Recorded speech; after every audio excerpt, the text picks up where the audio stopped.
A scathing final report released today on the mass shootings in Lewiston, Maine. The independent commission said law enforcement and the Army Reserve failed to stop the gunman who killed 18 people last October. Our NBC 10's Darren Patello joining me from the newsroom with more on this report that just came out. And Darren, what's the reaction been?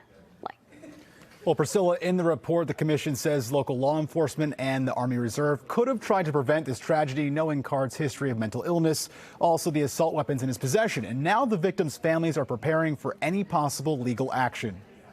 You'll see some members of the state's commission holding a news conference on Tuesday on their findings, releasing this final report on the Lewiston, Maine mass shooting, placing blame on the Army Reserve and local law enforcement for allowing the shooter, Robert Card, to hold on to his guns despite his diagnosis of psychosis before killing 18 people. The commission also anticipates that many of the facts that we have uncovered may likely serve as the basis for civil litigation. Loved ones and attorneys for the families of the victims also addressing the media on Tuesday. There's not much of a debate in this country about whether folks who have diagnosed mental health illness and have expressed the desire to commit violence should continue to possess weapons of warfare, as occurred here. The public event held around the same time the 215-page final report was released as those attorneys prepare for any possible legal action.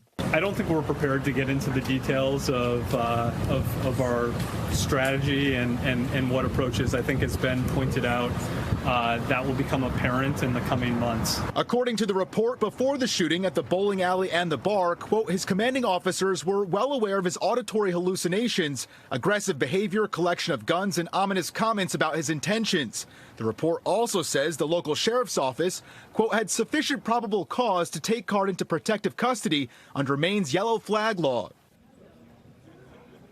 And Priscilla, the commission today during their news conference said although they found certain agencies failed to act before the shooting, they don't have the power to actually sanction or penalize any of these agencies. Back to you. All right, we'll see what happens next. Darren, thank you.